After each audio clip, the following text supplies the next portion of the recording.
There's been an awakening, and this is something I caught on right away. I was listening a couple years ago to a particular. Well, he doesn't go as much on YouTube, but he is like a typical. I don't know what he is considering. I don't think he's black pill, but he's a little bit on different topics. From time to time, I do watch him, and he was mentioning that he was talking to one of his buddies in a particular European country, and it's kind of like a feminist slash utopia. And his claim was when the Ukrainian refugees came over to this particular European country, not only the Ukrainians were becoming on top, or specifically the women. The women are considered very petite, tall, exotic features. Some of them are not. I don't know, depending on how you view it. A lot of people say Eastern Europeans don't have beauty, but I kind of think differently. I've been to Eastern Europe. I saw basically Western and Eastern Europe, there's beauty everywhere. But anyway, and their claim was supposedly when the Ukrainians came over to this particular Western European country, a lot of the girls began to notice that they were losing their national man because they were going with the Ukrainians. Ukrainian women were demonstrating gratitude, and they worked out. From what I remember, Ukrainian women are always fit. They're extremely fit. They are into fitness and everything. So that put a dent into the ego of the particular local women. So they started working out. So it's a similar pattern that I've noticed in my specific town here in the Midwest. It's usually white and Mexican and African American. That was the three demographics of this region for more than 30 years, because I came here in the late to last 90s, early 2000s. These were the only three demographics. Little by little, you saw a little increase of like Eastern European, but they don't really it doesn't matter if they're white or Hispanic. Eastern European women kind of stick to their own groups, so that they form their own cliques. But I've noticed an increase of Colombian and Venezuelan girls. This kind of put a huge dent to the local women here, and I don't mean to say this in a rude way, because I actually, like I mentioned before, this is not to ridicule or anything. It's just a pattern that I've been recognizing. Is both the white women and his Mexican women were not really taking good care of themselves. They didn't really care to lose weight or not. A lot of them believe that it's all about the personality and that they are hardworking women. You get it. So a lot of them didn't put a lot of effort into the gym. Very few times. A couple years back, I only saw like very few women, and it was kind of more dominant. There was more males. They were the dominant demographics. As I'm getting out of the gym, I begin to recognize a lot of things now.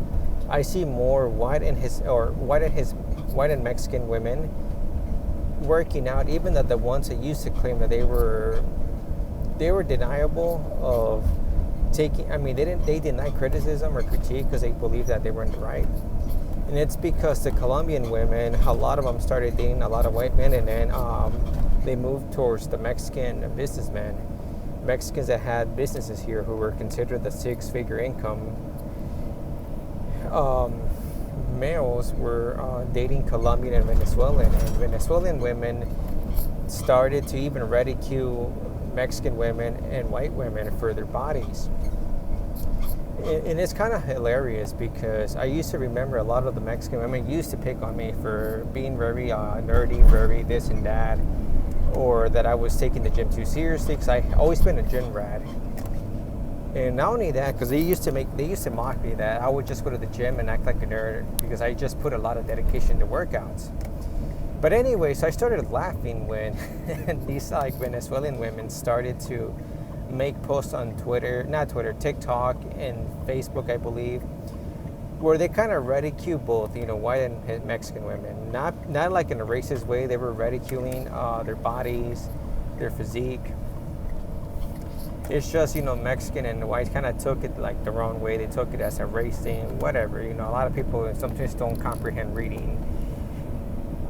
And I was like laughing because I used to remember how I was listening to this guy on a random Telegram podcast, kind of, or Twitter, I don't remember, I think it was Telegram, about this European country when the Ukrainian women came. The women got jealous, they started working out, and I saw the same thing over here because their 2 years have went by. Girls from Venezuela and Colombia were pretty much winning, they were the trophy wives. Sooner or later, now that I started working out, because I used to do more CrossFit and boxing and Muay Thai, and as I got busier with studying and work, I got a different program where I can work out at my local gym again, and I was quite astonished. All these women coming to work out, even like I mentioned before, earlier in this video, the ones that used to not care about their bodies. And there was this particular girls that I used to recognize that they only got married, early after high school and had kids. They were the ones saying that they didn't really have much time to work out, and there they are. They're at the gym. They're working out. They are actually they're trying to compete because. And I'm not saying that white or Mexican women were undesirable. No, some of them are pretty good looking. It's just how long they didn't take care of themselves. They didn't care for their body. They didn't care about their skincare or their diet. And they were living these particular wannabe lavish lifestyles. Because one thing I've noticed, it's always trying to brag something that you cannot afford. And the Colombians and Venezuelan girls, they kind of put the hint. You don't need to work a lot of money to have a lavish lifestyle. You just work out and look for the guy that has the six-figure income. I'm sorry about that. So the point of the video is basically a little pattern recognition that I started to notice. That this is not just here in America. I've noticed this in Western Europe when I was in Germany. I think the most desirable women that I always heard from Germans, it was Eastern European, like Ukrainian and Slovenian women. In Spain as well, a lot of the Spaniards, either Eastern European or Colombian or Venezuelan, some of them, not all of them. It's just now it's like a different world. Like, even if you wanted a girlfriend, even if you had the possibilities, there was not really much options. Like, it was kind of extremely rare to find a very good, not just a good looking woman, but also who was fit, because a lot of them didn't even care. A lot of them decided that it was not a priority. Because a lot of these older mindsets were like, get a job, get a career, maybe eat a little bit healthier twice a week, and pretty much just enjoy life without having any negative consequences.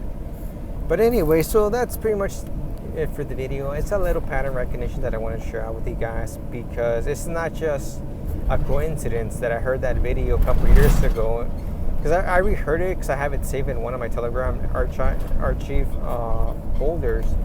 And I was listening to it again, and I'm like, holy cow, not only this is like real, it's actually becoming a phenomenon. Like, it's happening in my town.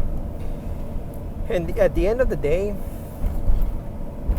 I still would never really like go for any of these particular girls, because I know what everybody knows what they're in for. They just want your six-figure income or half of it, because everybody knows the tactics. They're going to persuade you to marry them, because I know how, I feel comfortable speaking about this because I am Hispanic.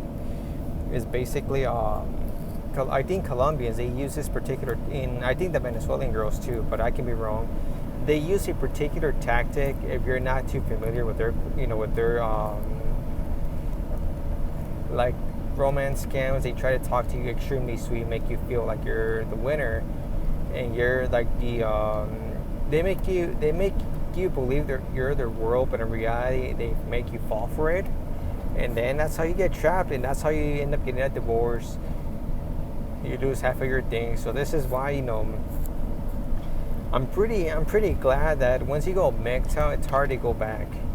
Yes, do I crave a woman? Do I have that desire to marry? Absolutely. But once you go MGTOW, your mindset tells you, you see the red flag. It's kind of like the movie, which I forget the name of it. I think it's called They're Here. It's like an 80s movie where the guy puts on the glasses and the world's like black and white. You see all these particular weird creatures around that are the ones consider that they are the rulers of the earth. I forget the name of the movie. I only saw it once, and it's like an old movie. But anyway, once you go MGTOW, you kind of see all these red flags. You see all these particular things that can go extremely wrong if you get with one of these women. Yeah, they're adorable, they're gorgeous, or extremely fit, but it's a trap. It's too good to be true. And these girls, they don't have a limit. So, okay, guys, I'm just going to wrap this video up. I think I said enough, and I got to get ready for work again. But I just got out of the gym, and that's basically the reason I made this video. It was just quite hilarious. Girls that used to tell the men not to worry about weight because weight is unimportant, and that men were just mediocre. They had nothing else better to do than criticize women for being overweight. These girls are now at the gym. So, all right, guys, enough is enough. You guys take care. Enjoy your weekend, and peace out. I'm out.